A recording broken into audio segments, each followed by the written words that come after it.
안녕하세요. 저는 부산에 살고 있는 40대 직장인 여성입니다. 결혼을 좀 늦게 한 편인데 최근에 일어난 끔찍한 일로 혼인 취소 절차를 밟고 있어요. 아직까지도 가슴이 답답하지만 이런 마음을 털어놓을 곳이 없어 이렇게 글을 쓰게 됐습니다. 일단 제가 결혼을 늦게 한 이유는 제 첫 연애가 실패했기 때문이에요. 연애만 무려 7년을 했고 당시 저는 첫사랑과 결혼을 꿈꾸는 평범한 여자였어요. 마치 숨 쉬는 것처럼 당연하게 결혼을 할 거라는 믿음이 있었죠. 하지만 그 사람은 아니었던 겁니다. 아니, 애초에 그놈은 사람이라고 보기도 힘들다고 봐야 정확하겠네요. 시간이 꽤 흘렀지만 전 정확히 기억하고 있습니다. 7월 24일이라는 그 날짜요. 당시 저는 남자친구와 한참 여름 휴가 계획을 짜고 있었고 남자친구와는 처음으로 해외여행을 갈 예정이었죠. 휴가에 연차까지 써서 날짜만 기다리고 있었는데 돌연 남자친구의 외할머니가 돌아가셨다는 이유로 여행이 무산됐습니다. 당연히 그 일이 먼저라는 걸 알고 있었고 전 오히려 장례식에 참여할 생각을 하고 있었어요. 거리도 멀고 정신이 없으니 오지 마라. 괜찮다곤 했지만 외할머니와 각별했다는 걸 알기에 주변 사람들에게 물어서라도 갈 생각이었습니다. 어차피 회사는 휴가를 낸 상태라서 거리가 먼 것도 괜찮았고요. 헌데 남자친구와 가장 친했던 친구들 그 누구도 제 전화를 받지 않았습니다. 그래서 그 친구들의 여자친구들에게도 연락을 돌렸고요. 혹시 벌써 장례식에 가서 일손을 거들고 있을 가능성이 있었기에 조심스럽게 부탁했습니다. 그런데 다른 분들은 모른다고 전화를 끊어버렸고 저 대신 알아봐 주겠다는 한 분이 난감한 목소리로 이런 말을 했어요. 저기 장례식이 아니라 결혼식장에 갔다고 하는데요. 네? 결혼식장이요? 제가 놀라서 되물으니 한참 망설이다가 입을 열더군요. 그게 그쪽 남자친구가 결혼을 한다고 하는데 저도 그게 무슨 말인지 잘 몰라서 몇 번을 물었는데 지금 결혼식장에 다들 갔다고 그래요. 민성 씨, 준호 씨, 그리고 우진 씨? 그 사람들 거기 다 있대요. 그분들 여자친구들도 그곳에 있고요. 결혼식 망친다고 저한테 말을 하지 말라고 하는데 그건 좀 아닌 것 같아서요. 하지만 분명 외할머니가 돌아가셨다고 결혼식장에 와 계신다고 하네요. 외할머니요. 제 남자친구도 어제 연락받았다고 해요. 청첩장 사진 받아놨어요. 그 말과 함께 청첩장 사진을 제 휴대폰으로 보내줬어요. 그곳에 정확하게 표기된 남자친구의 이름과 남자친구 부모님의 이름이 보였습니다. 여자 이름은 단 한 번도 들어본 적 없는 그런 이름이었고요. 당연히 처음엔 믿지 않았습니다. 몰래카메라처럼 깜짝 서프라이즈를 할 생각이구나 하고 애써 외면하려고 했지만 손이 떨리는 건 어쩔 수 없더군요. 속으로 아닐 거라고 몇 번이나 되뇌며 그곳으로 향했습니다. 그리고 바로 진실을 알게 됐어요. 남자친구와 친구들이 결혼식장 주차장 한 곳에 마련된 흡연실에서 담배를 피우는 걸 발견했기 때문이었죠. 제 얼굴을 아는 친구들은 거의 도망치듯이 그 자리를 빠져나갔고 남자친구는 놀라긴 했지만 제법 덤덤한 표정으로 제게 다가와서 말했습니다. 진짜 미안해. 정말 미안하긴 한데 나도 진짜 어쩔 수 없었어. 뭘 어쩔 수 없다는 거야?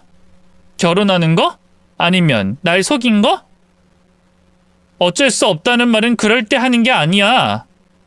정말이야. 딱 하룻밤 실수를 했는데 아이를 가졌다고 우리 집에 들어와 버렸는데 나라고 좋았겠어?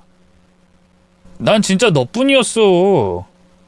알잖아. 우리 무려 7년을 사귀었어. 내가 취업 준비할 때부터 나는 오직 너 하나였고 우리 서로가 첫사랑이잖아. 근데 부모님 마음이 그렇겠어? 우리 할머니는 하도 성화를 하셔서 울며 겨자 먹기로 결혼식만 하는 거야. 날 몰라? 나 알잖아. 전 너무 어이가 없어서 헛웃음을 흘렸죠. 모르겠는데 내가 아는 사람이 맞긴 해? 우리 바로 이틀 전에 휴가 계획 짜고 웃고 떠들었어. 근데 뒤로는 결혼식 준비하고 있었던 거야? 어쩜 그럴 수가 있니? 그것도 오해야. 진짜로 휴가 떠나려고 했어. 근데 결혼식장 자리가 비었다고 바로 들어가자고 해서 원래는 나도 휴가 가서 진지하게 이야기를 해볼 생각이었다고. 너랑 상의해서 어떻게든 해보려고 했다고. 진짜야. 근데 할머니가 몸도 안 좋다고 하고 애 출산하기 전에 결혼식 해야 한다고 하고 아버지는 또 은퇴하시기 전에 결혼하라고 닥달을 하고. 핑계 그만 나열해. 역겨우니까. 알아. 화날만 하지. 근데 그래도 나 진심이야. 너한테 돌아가려고 했어. 아니면 지금이라도 같이 도망칠까? 너만 나 받아주면 당장 그럴 수 있어. 애가 있어도 받아줄지 몰라서 내가 여기까지 끌려온 거야. 네가 나랑 결혼 안 한다고 할까봐 그게 무서워서. 그 말은 두 여자 사이에서 양다리 걸친 것뿐이라는 말이네? 누가 날 받아줄까 재면서. 아니야, 난 널 골랐어. 저 여자 진짜 실수라니까? 나도 이렇게 될 줄 몰랐어. 생각을 해봐라. 너처럼 집안이 좋은 것도 아니고 자기 관리가 철저한 것도 아니고 예쁘지도 않아. 애초에 나랑 맞는 부분이 하나도 없어. 그런 여자라니까? 볼 거라고는 아무것도 없는. 집안 이야기가 나오자 들끓던 배신감과 분노마저 씻겨 내려가는 기분이 들더군요. 그리고 머리는 오히려 맑아졌습니다. 7년이라는 시간에 정이 더해지면서 대부분은 이해하고 넘어갔지만 남자친구는 제게 늘 자격지심을 느끼고 있었어요. 좀 더 정확히는 저희 집과 자신의 집의 차이에 대한 거였죠. 그렇다고 저희 집이 엄청난 재벌이라는 것도 아니었습니다. 보통 사람들보다 조금 여유롭다는 수준이었고 그것도 순전히 저희 부모님 두 분이 자신들의 힘으로 얻어낸 거였고요. 어머니는 한의사였고 아버지는 치과의사였습니다. 개천의 용이라고 불렸던 두 사람은 중학교 동창이었고 서로가 서로의 첫사랑이기도 했었어요. 물론 그 사이에 저와 저희 언니가 태어났으니 혜택을 많이 받고 자란 건 부정할 수 없긴 합니다. 저나 언니 둘 다 해외에서 유학 생활도 할 수 있었죠. 저는 본래는 운동선수가 되고 싶었지만 부상으로 그만두게 됐고 대신 유학 경험을 바탕으로 통역과 관련된 일을 하게 됐어요. 언니는 부모님 뒤를 이어 의사가 됐고요.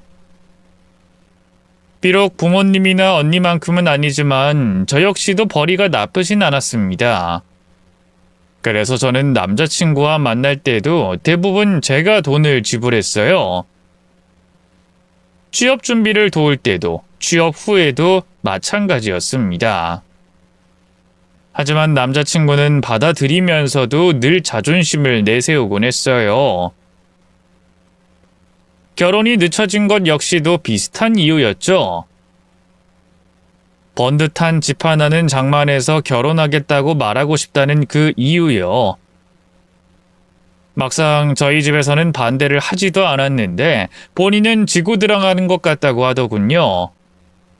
그래서 저는 그걸 도우려고 취업 이후에도 쭉 저 혼자만 돈을 썼습니다. 그래야 하루라도 빨리 결혼할 수 있을 테니까요. 저 역시 부모님처럼 첫사랑과 결혼하고 싶은 꿈이 있었기에 힘들어도 참았던 거였죠. 그럼에도 불구하고 늘 남자친구는 저와 저희 집이 자신을 힘들게 만들었다는 말을 하곤 했어요. 남자친구와 진즉에 해외여행을 가지 못한 것도 그것 때문이었습니다. 제가 본인을 초라하게 만들었다는 둥, 자긴 해외여행 갈 수준이 아니라는 둥 우는 소리를 해서 결국 그 비용도 전부 제가 냈고요. 거기까지 생각이 다다르자 전 울컥해서 요구했습니다. 그래, 이왕 이렇게 된 거 이번 여행 내가 돈 내고 네가 여행 계획 짠다고 해서 돈 줬잖아. 그거 돌려줘. 그러자 남자친구는 급격하게 당황하기 시작했어요. 제가 결혼식장에 나타났을 때보다 더 창백한 안색이었습니다. 지금? 그리고 그건 취소되긴 했지만 어쨌든 나는 그러니까 내가 지금은 그 상황이 이러니까 당장 주기는 좀 그렇고 내가 나중에 내가 준 돈 돌려달라는데 왜 이렇게 말이 많아? 왜 말을 더듬어? 혹시 너 그거 네 신혼여행 경비로 낸 거 아니야? 내가 미쳤어? 그럼 줘. 당장 돌려달라고. 야, 갑자기 이러는 건 좀 아니지. 나 이제 결혼식 시작해. 그럼 내가 너희 부모님한테 달라고 할까? 아니다. 지금 안 돌려주면 이제까지 너한테 드린 돈 전부 변호사랑 상담해서 다 받아낼 거야. 데이트 비용이야 내가 냈다고 쳐. 하지만 네 학원비, 고시원비, 생활비까지 하면 무조건 받을 수 있어. 알아? 이런 식으로 할 거야? 나 너한테 돌아간다고. 누가 받아준다고 했어? 난 그럴 생각 없어. 너 솔직히 볼 것도 없잖아. 첫사랑이라는 건 말고 너 나한테 특별한 거 없어. 진심이야? 그래. 내가 너 그럴 줄 알았어. 내가 그럴 줄 알고 이 여자랑 결혼한 거야. 너보다 잘난 건 없어도 그래도 남편 공경할 줄 알고 내가 최고인 여자거든? 넌 아니잖아. 집안에 돈 좀 있다고 잘난 척하고 거만하고 솔직히 너랑 연애하는 거 최악이었어. 매번 나만 전전긍긍하면서 네 눈치만 살펴야 했지. 그래서 너랑 결혼 안 한 거야. 평생 내가 그렇게 살 걸 생각하면 소름 끼쳐서. 이왕 이렇게 됐으니 내 축의금 낸다고 생각해. 난 돈 못 주니까. 돈 이야기에 바로 발끈하더니 그렇게 결혼식장으로 들어가 버렸습니다. 헌데 제 성격상 그래 더러운 똥 밟았다 이런 게 불가능하더라고요. 그나마 있던 정이 떨어지니 못할 것도 없었습니다. 그래서 저는 축의금을 받는 곳으로 갔고 낯익은 남자친구의 친구들이 앉아있는 걸 발견했죠. 그리고는 그대로 축의금을 모아놓은 걸 들고 나와버렸습니다. 만류하는 남자친구의 친구들에게 신고하려면 하라고, 난 변호사랑 기다릴 거라고 꼭 전해달라고 하면서 말이에요. 당연히 그쪽에서 제게 신고를 하진 않았습니다. 그간 제가 준 선물만 모아도 축의금 전부를 합친 것보다 못한 수준이었으니까요. 문제는 그 뒤에도 3년이 넘게 남자친구에게 계속 연락이 왔다는 거였습니다. 대부분은 다시 만나자는 내용이었고 술만 먹으면 울고 짜면서 빌곤 했고요. 그걸 왜 듣고 있었냐고요? 사실 그 당시 저는 꽤 힘들었습니다. 그런 연락을 다 받은 것도 아마 그렇게 해서라도 상처를 치유하고 싶었기 때문이었던 것 같아요. 정이 떨어지고 마음이 식긴 했지만 너무 오래 만났기에 상처가 꽤 깊고 컸으니까 말입니다. 사람은 사람으로 있는 거라고 다들 제게 누군가를 소개해줬지만 우습게도 저는 누군가를 아예 믿지 못하는 성격이 돼버렸어요. 그건 제 나름의 방어였고 배신당하는 고통보다는 더 나은 선택지였습니다. 정신과도 다녔고 상담 치료도 따로 받았지만 딱히 도움이 되지 않았죠. 당연히 그런 만남은 오래가지 못했고 결국 저는 뒤늦게 남편을 만나서 결혼을 하게 됐던 거였어요. 남편과는 첫 만남부터가 좋았습니다. 제가 매일 아침 달리기를 하는데 그곳에서 만나게 된 사람이었거든요. 누군가의 소개가 아니라 자연스러운 만남이었고 저와 비슷한 부분이 너무나 많았죠. 특히나 가장 끌렸던 것이 저와 같은 상처가 있다는 거였습니다. 오랜 시간 함께한 여자친구의 배신으로 마음의 상처가 커서 그 누구도 만나지 않는다고 했거든요. 거기다가 정신과를 다니고 있는 게 부끄럽다는 제 말에 그 사람은 이렇게 위로를 해줬죠. 정신과를 다니는 게 뭐요? 그곳은 상처받은 사람만 가는 곳이에요. 상처를 준 사람들은 절대 안 가는. 그래서 저는 정신과를 다닌다고 하면 오히려 좋은 사람이라는 생각이 들어요. 저도 몇 번 다녔고요. 저도 좋은 사람이거든요, 그쪽처럼. 심지어 저처럼 운동도 좋아하고 음식 취향도 딱 맞았습니다. 남편은 오랜 기간 해외에서 살았다고 했으며 부모님은 모두 미국으로 이민을 간 상태라고 했어요. 자신만 한국으로 들어와서 개인 사업을 준비하고 있다고 했죠. 여유로운 시간과 마음, 그리고 뭐든 도전하려는 모습이 너무 좋았어요. 뿐만 아니라 술이나 담배도 전혀 하지 않는 것도 마음에 들었습니다. 때문에 1년 정도 만남 뒤에 자연스럽게 결혼 이야기가 오가게 됐고요. 하지만 순탄할 줄만 알았던 그 사람과의 결혼은 거짓말 하나로 멈춰지게 됐습니다. 시작은 아주 작은 거짓말부터였어요. 초반부터 약간씩 다툼의 원인이 되기도 했지만 굉장히 사소한 거였습니다. 이를테면 밥을 먹었다, 커피를 마셨다, 잠을 잤다와 같은 기본적인 것들이었네요. 도대체 왜 거짓말을 하는 건지 이유를 몰라서 한 번은 진지하게 제가 물었습니다. 그냥 배부르다, 먹고 왔다고 하면 그만인데 왜 그걸로 거짓말을 해? 일종의 배려지. 여자친구가 배고프면 같이 먹어주고 싶으니까. 그래? 그럼 그건 그렇다고 치자. 약속 시간에 늦게 왔고 누가 봐도 잠을 자다가 늦은 건데 차가 막혔다는 거짓말을 왜 해? 그건 배려라고 볼 수도 없잖아. 아이, 그야 너한테 실망스러운 모습을 보이기 싫어서 그렇지. 싸우기도 싫고. 사람이 깜빡 잠이 들 수도 있는 건데 그걸 보여주기 싫다고 거짓말을 한다고? 난 좀 아닌 것 같아. 난 그것보다 거짓말을 한 자체가 더 실망스럽거든. 알았어, 내가 주의할게. 앞으로는 절대 안 그래. 아무래도 첫 연애 때문에 받은 상처로 저는 거짓말에 더욱 예민할 수밖에 없었는데 남편은 자신이 완벽해야 한다는 강박이 있는 것 같았어요. 게임을 하는데 일을 하고 있다고 하거나 밖에 돌아다니는 것 같은데 공부를 한다는 거짓말을 할 때마다 다퉜습니다. 그러다 결정적으로 다투게 된 것은 바로 식성이었어요. 저는 해산물을 무척 좋아했고 그 사람도 그랬는데 한 번은 대게를 먹으러 갔다가 사단이 난 거였습니다.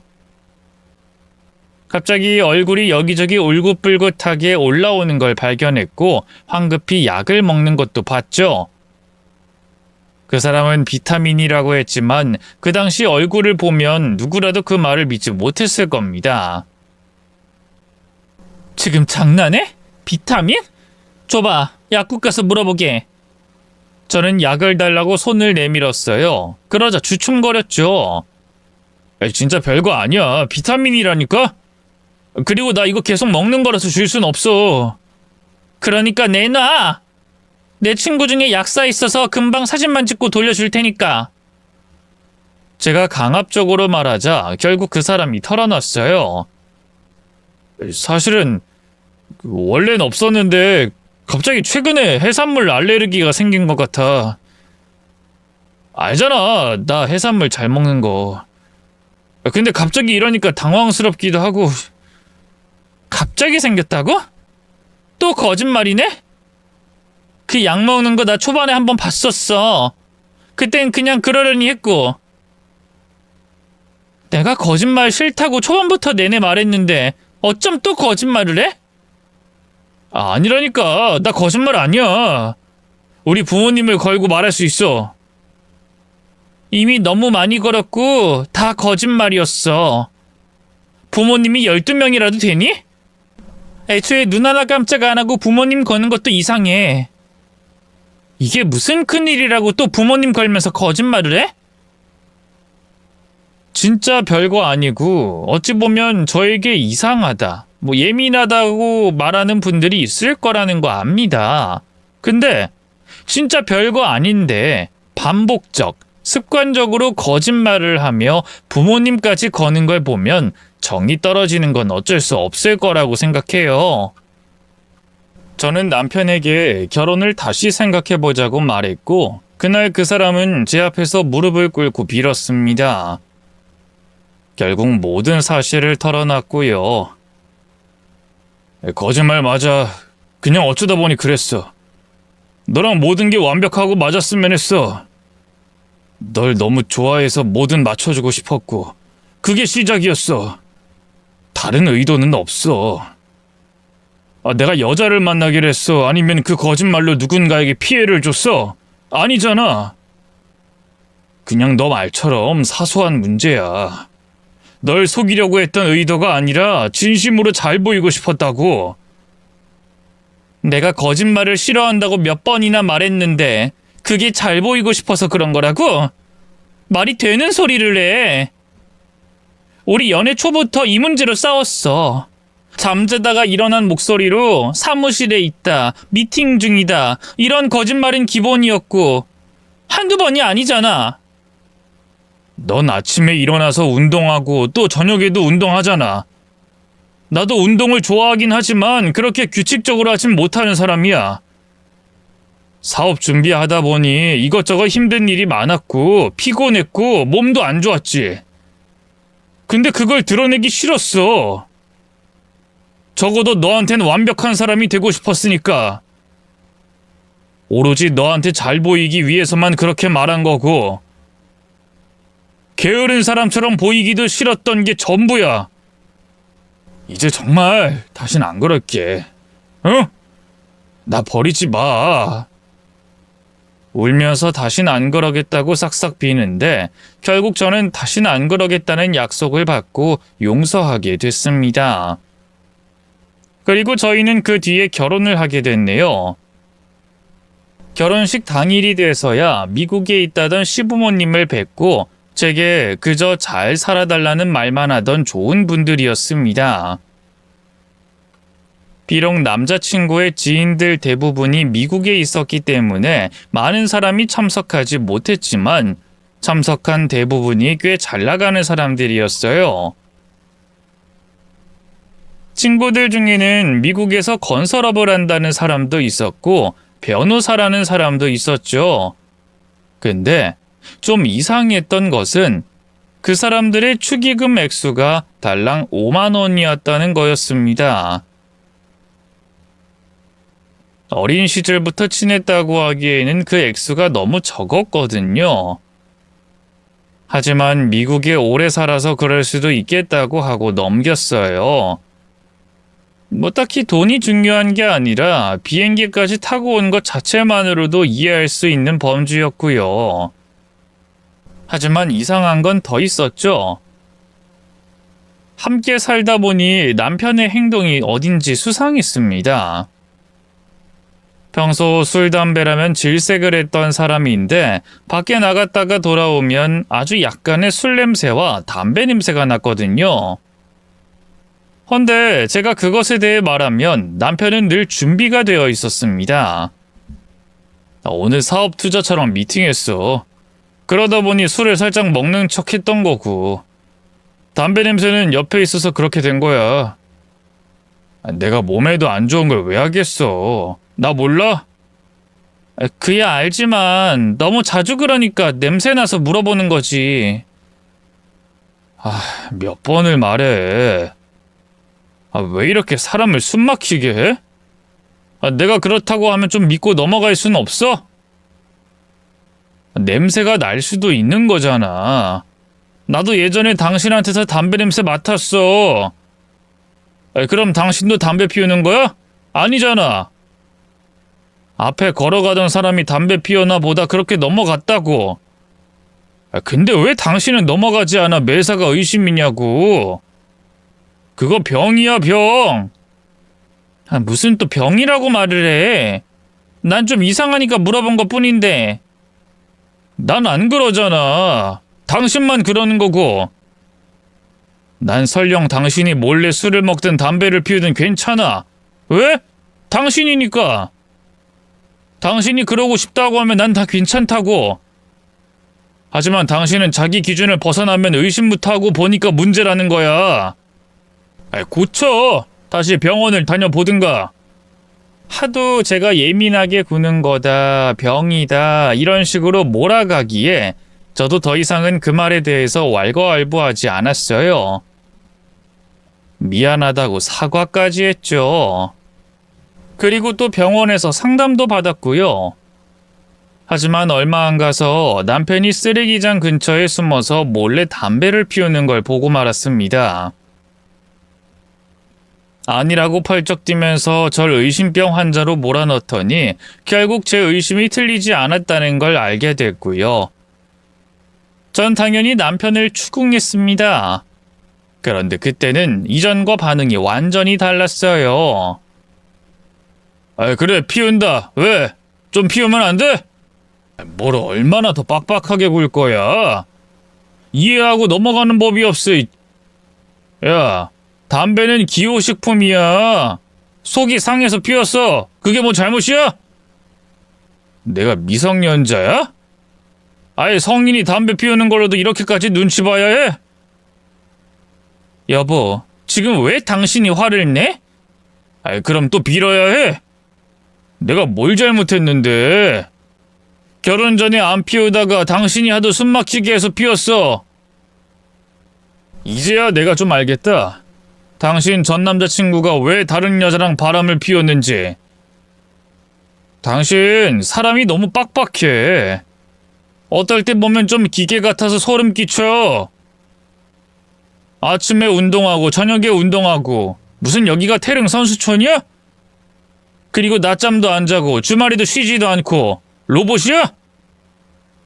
무슨 사람이 인간미가 없어. 보고 있으면 내가 다 피곤해. 그야 내가 어릴 때부터 해왔던 운동이라서 그런 거고. 그리고 지금 중요한 게 그게 아니잖아. 당신이 거짓말한 게 중요한 거지. 갑자기 속이 상해서 피었다고 말하면서 날 비난하는 게 말이 된다고 생각해? 왜 말이 안 돼? 당신이 날 짜증나게 만들어서 피웠다고 솔직하게 말한 건데. 그럼 술도 그냥 마신 거고 담배도 피우는 거고 술도 마시고 해산물도 알레르기 있고. 당신 말에 진실이 하나라도 있긴 해? 다른 것도 거짓말인 거 아니야? 제가 이 말을 하자 남편은 눈이 반쯤 뒤집혀서 괴성을 질렀어요. 그리고는 바로 옆에 있던 자신의 휴대폰을 벽에 던져버렸습니다. 그때 눈과 표정은 정말이지 괴물처럼 보일 정도로 기괴하더군요. 아무리 사소하더라도 지속적으로 거짓말을 해왔고 물건을 던지는 것은 일종의 폭력성이라고 판단했습니다. 그래서 저는 남편에게 이혼을 하자고 말했어요. 물론 완전히 진심이라기보다는 약간의 경고성이었습니다. 일정 부분 남편의 답답한 심정을 이해한 것도 사실이었고요. 다행히 그 경고는 제대로 먹혀서 남편은 제게 잘못을 빌었습니다. 또 화가 나서 물건을 던진 게 아니라 정확히는 휴대폰을 들고 밖에 나가려다가 손에서 미끄러진 거라고 했고요. 우린 그날 꽤 많은 대화를 나눴습니다. 술은 딱 한 잔 정도 마실 수 있다고 했고 담배는 피우다가 끊었다고 했어요. 모든 걸 솔직하게 말했다면서 미안하다고 하더군요. 서로 진심을 털어놓고 잘 살아보자는 말도 했죠. 그러다 보니 분위기가 좋아져서 남편은 제게 데이트 신청을 했어요. 근사한 곳에서 식사도 하고 술도 한잔 하자는 식으로 말입니다. 실제로 우리는 그렇게 했고 꽤 즐거웠어요. 그렇게 집으로 돌아가면서 저희는 대리기사를 불렀습니다. 한 5분? 그 정도 기다리니 멀리서 뛰어오는 사람이 보이더군요. 저는 그 사람에게 차키를 주면서 잘 부탁한다고 말했습니다. 헌데 그 사람의 시선은 제가 아니라 저희 남편을 보고 있었어요. 초반에는 흠칫 놀란 듯 싶었는데 심지어 아주 창백한 인상으로 얼굴까지 떨리고 있었습니다. 좀 이상하긴 했지만 피곤하신가 하는 정도로 넘어갔고요. 그리고 차를 타고 집으로 향하는데 남편은 제게 유독 다정하게 말했습니다. 앞으로는 거짓말 절대 안 할 거야. 진짜로. 마음이 정말 편안하다. 비록 내가 술을 딱 한 잔밖에 못하지만 가끔 나와서 같이 먹자. 이것도 너무 좋네. 어때? 저는 그런 남편이 고마워서 손을 잡았어요. 좋아. 그렇게 말해줘서 너무 고마워. 나도 잘할게. 그나저나 우리도 시간 내서 미국 한번 가야 하지 않을까? 어머님, 아버님 얼굴 한번 뵙고 인사드려야 하잖아. 이번에 휴가가 좀 긴 편인데 그때 갈까?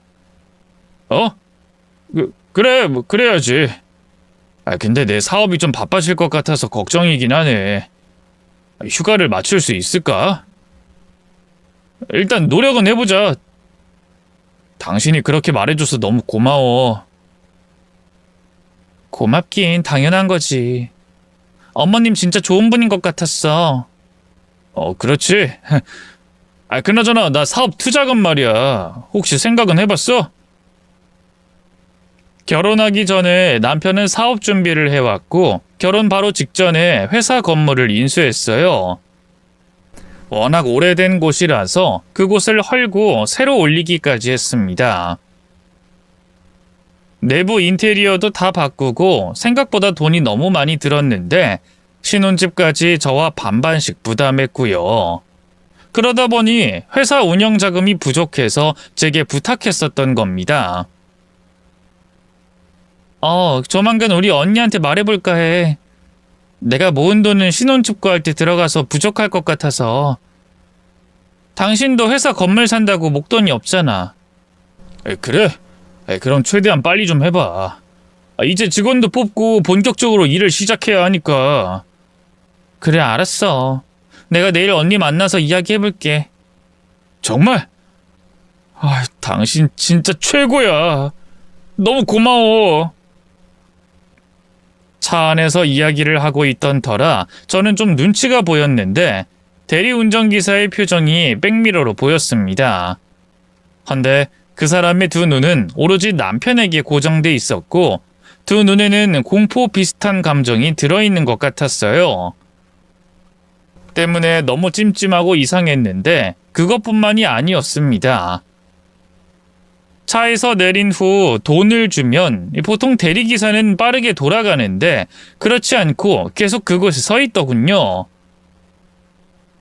약간 술에 취한 남편은 이상하게 생각하지 않는 듯 했지만 전 아니었습니다.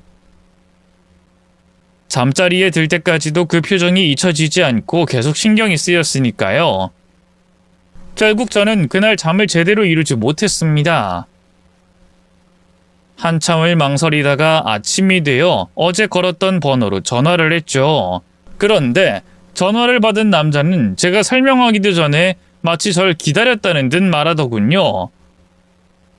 안 그래도 연락드리려고 했어요, 사모님. 네? 그게 무슨 말씀인지. 사모님, 잠깐 밖으로 나와 보실래요? 저 안 그래도 집 앞에 있거든요. 혹시 남편분은 자고 있어요. 오늘 주말이니까. 그럼 몰래 나오셨으면 좋겠습니다. 부탁드려요. 좀 겁이 나기도 했습니다. 아무래도 낯선 남자와 단둘이 보는 것도 찜찜했는데 집 앞까지 와 있다는 말이 소름 끼치기도 했고요. 그럼에도 저는 평소처럼 운동복을 입고는 밖으로 나갔고 그 사람과 마주할 수 있었죠. 어쩐지 비장한 표정이기도 했고 수척한 느낌이 드는 남자는 저와 비슷하거나 약간 더 나이가 많아 보이더군요. 남자는 슬쩍 눈치를 보고는 천천히 걸어서 어디론가 향했습니다. 뭐 딱히 목적지가 있는 것처럼 보이지 않았고 산책을 하는 듯 했죠. 그렇게 한 5분 정도 걷더니 이내 제게 말했어요. 이전에도 모셨던 분이거든요. 그쪽 남편요. 오지랖인 거 알고 있습니다만 차도 정확히 기억하고 있고요. 무엇보다 어제 이야기하는 걸 들으니 이건 말하는 게 좋을 것 같아서요. 뭘 말씀하시는 거죠? 저희 남편을 모셨다는 말이 뭔지 착각 아닐까요? 어제 그쪽이 몰았던 차는 제 차거든요. 남편 차가 아니라. 몰래 사모님 차를 몰았을 가능성은 없나요? 그럴 리가 없는. 저는 부정을 하면서도 머릿속에 몇 가지 가능성을 떠올렸습니다. 저는 통역이나 번역하는 일을 주로 했는데 생각보다 일 특성상 출장이 잦은 편이었어요. 그래서 어떨 때는 지방으로 내려가는 일도 많았죠. 제가 좀 머뭇거리자 남자가 말하더군요. 제가 그쪽 남편분을 기억 못할 리가 없어요. 술에 취해서 대리기사를 막대하는 사람으로 꽤 유명한 사람이고요. 막말에 욕설을 하는 건 기본이고 심지어 저는 폭행까지 당했었습니다. 경찰에 기록도 있으니 알아보시면 됩니다. 그게 불가능하다면 차량의 블랙박스를 보셔도 되고요. 근데 제가 온 건 그쪽 남편의 폭력성을 말하려는 게 아니거든요. 네? 그게 무슨... 물론 그 문제도 문제지만 사업 투자 이야기 하던데. 아, 들으셨어요? 그게 왜요? 뭔지 모르고 저도 정확히 어떤 사람인지 모르지만 일전에 그 남자분의 어머니를 데려다 드린 적이 있었어요. 대리 일을 하다 보면 경유해서 다른 사람도 내려주는 거 아시죠? 네, 저도 종종 그러니까요. 그때 한 할머니를 데려다 드린 적이 있었고 그분이 분명 엄마라고 불렀습니다. 미국에 계신다는 그 말이 앞뒤가 맞지 않아요. 거기에 돈 이야기 나오는 걸 들으니 뭔가 기분이 이상해서 오게 된 겁니다. 그것도 블랙박스 확인해 보세요. 한 달 전쯤이었어요. 당황스럽고 머리가 어지러웠습니다. 시어머니라면 분명히 결혼식장에서 뵀고 미국에 어디에서 살고 있는지까지 이야기를 나눴었기에 믿겨지지가 않았고요. 하지만 평소에 습관적으로 거짓말을 하는 남편이었기에 확실히 해둘 필요가 있었죠. 또 대리기사가 말했던 그날의 저는 3일 동안 지방 출장에 가 있었기에 신빙성이 더해졌거든요. 문제는 블랙박스였습니다. 보통 이런 경우에는 확인하면 뚝딱 결과가 나오던데 전 아니었어요. 기록 전부가 삭제되어 있었기에 아무것도 볼 수가 없었습니다. 제 차량인데 제가 지웠을 리는 없으니 의심은 증폭됐죠. 그래서 어쩌면 좋을지 좌절하고 있는데 대리기사님이 말했어요. 그거 복구됩니다. 돈은 좀 들고 시간도 약간 걸리지만 복구 가능해요. 이게요? 다 지워진 건데요? 네, 제가 대리기사라서 알아요. 이 일을 오래 하다 보면 블랙박스가 굉장히 중요해서요. 그럼 소개 좀 부탁해요. 가능할까요? 그리고 그 아주머니 그때 내려줬던 곳 주소 좀 알려주시고요. 그럼 저도 같이 가죠. 네? 아니 사모님, 그 다른 뜻이 아니라 그게 좀 위험해 보여서요. 혼자 보낼 수가 없어서 그래요. 많이 불편하실까요? 당연히 불편했습니다. 이미 충분히 도와줬는데 더 돕는다는 것도 뭔가 이상했고요. 그런데도 그 사람은 진심으로 걱정을 하는 듯 했고 전 망설이다가 말했죠. 그럼 대리기사를 불렀다고 생각할게요. 돈 드릴게요. 그럼 제가 덜 불편할 것 같거든요. 알겠습니다, 사모님. 차에 타세요. 그렇게 저는 운동복 차림 그대로 차에 올라서 어디론가 향했습니다. 일단 복구센터에 들렸다가 거기서부터 30분 정도 달렸을까? 한 허름한 집 앞에 차를 세우더군요. 입안은 바짝 마르고 긴장감이 온몸을 돌았습니다. 그럼에도 괜히 덤덤한 척하고 문을 두드렸죠. 대리기사는 눈치를 보더니 제 뒤에 서 있으며 제게 조심하라는 경고를 작게 했어요. 이윽고 문이 열리며 60대 후반 정도로 보이는 아주머니가 나오셨습니다. 나이에 어울리지 않는 짙은 화장에 술 냄새를 풍기고 있었고요. 절 보자마자 문을 닫으려고 했는데 제가 남편의 이름을 짧게 부르자 누런 이를 드러내며 웃었습니다. 그쪽이 누구라고? 내 아들 와이프? 그럼 내 며느리? 네, 그렇죠. 제가 그 사람 아내 되는 사람이니까요. 그래, 들어와. 얼른 들어와. 들어오라는 말에 어정쩡하게 들어갔는데 집 안에는 술병이 나뒹굴고 있었어요. 방 안 가득한 담배 냄새와 누런 벽지는 끈적거렸죠. 저를 앉으라고 하더니 제게 맥주를 내어주더군요. 아이 마셔. 나도 한 잔 마셔야지. 이제 드디어 내가 들어가서 살 수 있는 건가? 나 진짜 많이 참았어. 그 쌍놈의 새끼. 지 애미를 이렇게 방치하고 돈도 안 주고 사업한다면서 내 돈 가지고 가더니 나 몰래 결혼까지 하고. 망할 새끼 아니야? 내가 지 낳아주고 길러줬는데. 그래서 나 언제 그 집에서 살아? 오늘 준비해서 들어가면 되는 거야? 저기 그게요, 아주머니. 아니, 어머님, 그게 아니라요. 제가 당황해서 말을 더듬자 눈빛이 바로 바뀌었습니다. 너무나 차갑게 번뜩이더군요. 너 뭐야? 나 데리러 온 거 아니었어?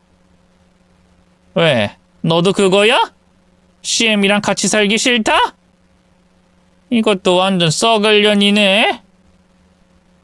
이제 보니 알겠네. 내 아들이 왜 나를 안 만나러 오는지. 너구나. 너가 뒤에서 내 아들 조종했지. 천륜을 갈라놓으려고 이간질하는 거지? 이 미친년이. 그게 아니라 저는 어머님이 미국에 계시는 줄 알았어요. 미국? 아메리카? 그래, 여기가 미국이다. 그놈 아직도 그 지랄하고 다녀? 그런다고 호박이 수박되나? 그냥 여자 임신시키면 끝날 일을 왜 이렇게 하는지 몰라. 그래서 넌 어쩔 거야? 네? 나 데리고 갈 거야, 안 갈 거야? 딱 말을 해. 고상한 척 어머님 이지랄 떨지 말고. 아님 돈이나 내놔. 돈이라도 달라고. 용돈. 용돈이라고 생각하고 지갑 좀 벌리라고. 순간 제 가방을 낚아서는 뒤지더니 지갑을 꺼냈고 저는 그걸 순간적으로 막았는데 소리를 꽥 지르면서 저를 밀어냈어요. 그 뒤에는 너무 놀라서 기절할 것 같았습니다. 주변에 쌓여있던 쓰레기를 발로 차고 던지고 맥주를 벽으로 던지기까지 했거든요. 대리기사는 상황을 예상이라도 한 듯이 제 손목을 잡고 제 지갑까지 빼앗은 뒤에 그곳을 도망치듯이 나왔습니다. 그런데 뒤를 쫓아온 남편의 친모라는 여자는 저희 차로 술병을 던지기까지 하더군요. 퍽 하며 날카롭고 둔탁한 소리에 저는 너무 놀라서 입을 막고 대리기사는 황급히 차를 몰아 그곳을 빠져나왔습니다. 그리고 적당한 곳에 차를 세우더니 절 살피더군요. 괜찮으세요? 다친 곳은요? 병원으로 갈까요? 피 나요? 저는 손을 저으며 물었죠. 괜찮아요. 감사합니다. 이래서 따라오겠다고 하셨군요. 네. 어차피 제가 말해도 못 믿을 거 알고요. 뭐 저라도 어제 그 남편분 모습 보면 속을 것 같거든요. 그래서 저 역시도 확인하고 또 확인했을 정도니까요. 그 집 주소를 알고 있어서 확신은 했지만 어쨌든 그 사람 사기꾼 같아요. 그때 제 차에 탔을 때 아까 그 아주머니에게 욕도 하고 금방 한탕에서 나오겠다는 식으로도 말했어요. 한탕. 네, 너무 감사합니다. 정말 큰일 날 뻔했어요. 저는 속으로 가슴을 쓸어내리면서도 한편으로는 상황 자체가 너무 끔찍했습니다. 한 번도 아니고 2번이나 배신을 당하니 그 모든 게 제 잘못처럼 느껴졌고요. 얼마나 사람 보는 눈이 없었으면 이렇게 될까 좌절도 많이 했습니다. 그럼에도 희망을 버린 것은 아니었어요. 남편의 친어머니를 실제로 보니 남편이 거짓말을 한 이유가 처음으로 이해가 됐기 때문이었습니다. 미국에 산다는 것은 거짓말이었겠지만 그런 어머니를 숨기고 싶어서 어쩔 수 없지 않았을까 하는 마음이 들었거든요. 하지만 제 희망은 점점 사라지고 있었습니다. 혹시 몰라서 확인해본 저희 신혼집은 매매가 아니라 월세였고 제 돈은 모두 보증금으로 들어가 있었어요. 거기에 더해서 제 보증금은 이미 절반 이상이 밀린 월세로 나가버렸던 겁니다. 더구나 남편이 자신이 샀다고 보여줬던 건물 역시도 소유주는 다른 사람이었고요. 그럼에도 저는 가난하거나 능력이 없다는 이유로는 남편과 이혼할 생각이 없었습니다.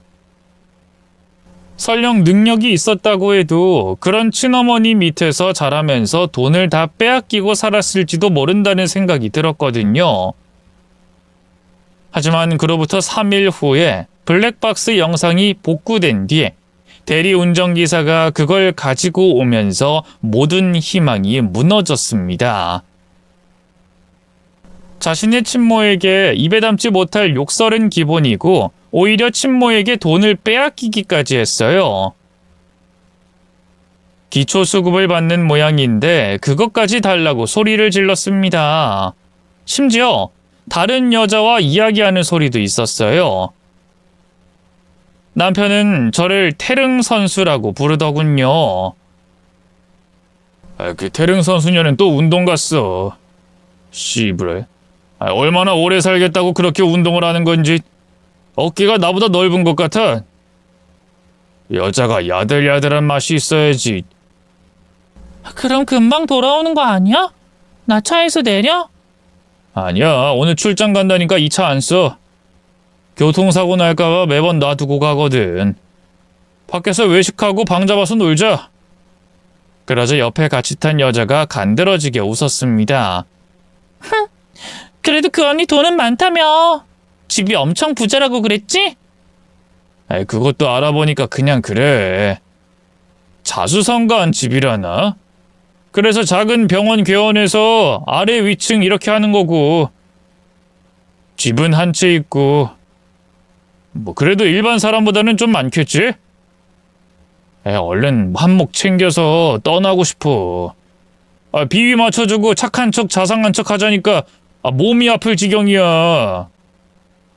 눈치는 겁나 빨라서 담배 냄새 난다고 저번에도 지랄하더라고. 확 밟아주고 싶은 거 겨우 참았다. 내 성질 많이 죽었지. 북어랑 여자는 3일에 한 번씩 패야 맛인데. 어머, 그럼 나는? 나도 때릴 거야? 넌 때릴 곳이 없지. 북어처럼 딱딱한 여자들은 좀 때려야 야들야들해진다는 말이야. 내 와이프 같은 애들은 좀 맞아야 정신 차릴 거거든. 내부는 영상이 아예 없고 음성만 녹음됐지만 그건 제가 알던 남편이 아니었습니다. 그런 목소리를 낼 수 있다는 것도, 저를 그렇게 생각하고 있다는 것도 몰랐네요. 분노로 몸이 떨렸고 분하고 억울해서 눈물도 나왔죠. 제가 눈물을 흘리자 복구센터까지 데려다준 대리운전 기사가 절 달래줬습니다. 제가 바로 남편과 이야기하겠다고 하자 그 사람은 이렇게 말했어요. 제가 이야기할 때 같이 있어 드릴까요? 아니면 경찰이라도 부를까요? 왜요? 제 책임도 있잖아요. 계속 제가 이런 말을 안 했다면 괜찮을까 그런 생각도 들고, 이런 폭력적인 놈한테 이야기를 직접 하신다니 그건 아무래도 현명하지 못한 것 같아요. 제가 끼어든 이상 제 문제기도 해요. 그러니 저도 같이 가겠습니다. 저도 책임질게요. 아니요, 마음은 감사해요. 하지만 이건 제 문제고요. 기사님은 이제 더는 신경 안 쓰셔도 될 것 같아요. 저 혼자 해결할 수 있어요. 네, 알죠. 그럼 제가 아니라고 해도 친구분들이라도... 제가 너무 걱정이 돼서 그런 겁니다. 저도 신경을 끄고 싶은데 저도 맞아봐서 알거든요. 이에 저는 그분의 눈을 보고 말했습니다. 저한텐 안 맞아보셨잖아요. 정말 괜찮습니다. 그럼에도 그분은 걱정에 제 뒤를 졸졸 쫓아왔고 결국엔 저희 집 문 앞에라도 서 있겠다고 고집을 피워서 전 어쩔 수 없이 그냥 내버려 뒀어요. 그리고 심호흡을 하며 안으로 들어가 앉아 식사를 하는 남편에게 가서 모든 걸 다 말했습니다. 친어머니를 만났다는 것, 월세로 계약했다는 걸 알았다는 것, 회사도 거짓말이라는 거, 그리고 블랙박스 기록을 확인한 것까지 말이에요. 저는 솔직히 바로 엎드려서 제 앞에서 싹싹 빌 줄 알았습니다. 그런데 남편은 갑자기 일어나서 제 손에 들려있던 블랙박스 메모리와 휴대폰을 강제로 빼앗았어요. 그리고는 승리한 것처럼 턱을 치켜들고 웃었죠. 이제 뭐 증거 있어? 월세가 뭐? 야, 이거 완전 미친년이네. 너 정신병이라고 내가 몇 번을 말했어? 의부증이야 그거. 그러니까 내 뒷조사 나오면서 쥐새끼처럼 다닌 거지. 뭐? 쥐새끼? 지금 당신 말 다 했어? 그래, 나 못 배웠다. 결혼식장에 온 사람들 배우야 배우. 돈 주니까 해주던데. 그래서 뭐? 당신이 그러자고 한 거잖아. 뭐? 미쳤니? 난 그렇게 주장할 거라고. 내가 가난한 게 쪽팔리다고 가족들 다 속이자고 해서 그렇게 했다고 말할 거야. 이거 없으면 바람 피운 증거도 못 찾아. 내가 그 정도 머리도 안 돌아가는 줄 알았어? 이참에 빌어먹을 연기 그만두게 해서 난 너무 행복하다. 편하고. 이제 출근하는 척 할 필요도 없잖아. 그래, 마음대로 해. 어차피 이혼할 거니까. 난 안 해. 내가 너한테 뭘 잘못해서 이혼을? 이것만 없어지면 증거도 없을 텐데. 아, 근데 방법이 하나 있긴 해. 너랑 나 둘 다 좋은 방법. 1억만 줘. 니네 잘난 부모님한테 말해서 딱 그 정도만 받고 나가 떨어져 줄 테니까. 어때? 아니면 난 너랑 절대 이혼 안 해줘. 도망가도 소용없어. 우린 서류로 꽁꽁 묶여 있을 거니까. 어때? 해볼만 하지 않아? 저는 순간 머리를 굴려서 말했어요. 그거 다 복사해놨어. 내가 그 정도도 생각 안 했을까? 물론 거짓말이었습니다. 영상을 확인하고 바로 올라왔는데 복사를 할 시간도 없었죠. 그런데 남편은 어깨를 으쓱하더니 상관없다는 식으로 나왔어요. 그럼 이거 없애도 상관없지? 남편이 그걸 손가락으로 구기려는 순간 전 바로 달려들었습니다. 그러자 남편이 제 복부를 발로 차더군요. 순간 헉 하고 숨이 쉬어지지 않아서 바닥에 엎드렸습니다. 남편은 제 주변을 맴돌면서 킥킥거렸어요. 봐, 이래서 있는 집 새끼들은 똑같다니까. 애초에 이런 거 가지고 있다는 것도 불안해서 복사하고 감추고 이런 짓 해본 적이 없잖아. 나처럼 인생 더럽게 꼬여서 최악의 최악까지 생각하는 인간들처럼 따로 감춰놨을 리가 없다는 걸 난 너무나 잘 알거든. 남편은 제 머리채를 한 손으로 잡고 들어 올린 뒤에 이어 말했어요. 앞으로 우리 잘 살아보자. 나 화나게 하면 넌 계속 맞을 줄 알아. 물론 티는 안 나게 때릴 거야. 명치랑 배, 이런 곳은 흔적이 거의 안 남거든. 그러니까 돈 가지고 와. 나한테서 벗어나고 싶으면 돈 가지고 오라고. 녹음? 뭐 추후의 증거? 그런 거 소용없어. 앞으로 너랑 무슨 이야기 하게 되면 너 홀딱 벗겨서 이야기할 거거든. 그리고 너 정신과 다닌 기록도 있잖아. 자꾸 의심을 한다는 그런 상담 내용까지. 넌 나 죽어도 못 벗어나. 나한텐 어설픈 건 안 통한다고 아시겠어요? 귀한 집 따님. 그때 저는 처음으로 눈에서 불이 나는 것 같은 느낌을 받았습니다. 인생 전체가 거짓말인 인간과 평생을 사느니 차라리 죽이고 감옥을 가자는 생각까지 들었고요. 그래서 저는 천천히 일어나서 남편의 뺨을 휘갈겼습니다. 그러자 남편은 거실로 쭉 밀려서 한쪽이 쓰러졌고요. 남편은 비명을 질렀습니다. 그리고 자기의 한쪽 귀를 잡고 바들바들 떨며 말했죠. 내 귀, 고막이 나간 것 같아. 병원, 구급차. 저는 그런 남편의 머리통을 한 대 더 때렸습니다. 그리고는 웃으면서 말했어요. 나 중고등학교 운동했다고 했지? 내가 배구했었어. 네가 날 패고 살겠다고? 너 따위가? 온몸이 물살에 배는 남산처럼 튀어나온 아저씨가? 평생 하루도 안 빼고 운동을 하는 나를? 지금도 되게 힘 조절한 거야. 다음엔 조절이 될지 모르겠다만. 그렇습니다. 저는 배구 유망주였어요. 비록 손목 터널 증후군으로 그만둬야 했지만 운동을 그만둔 적도 없었습니다.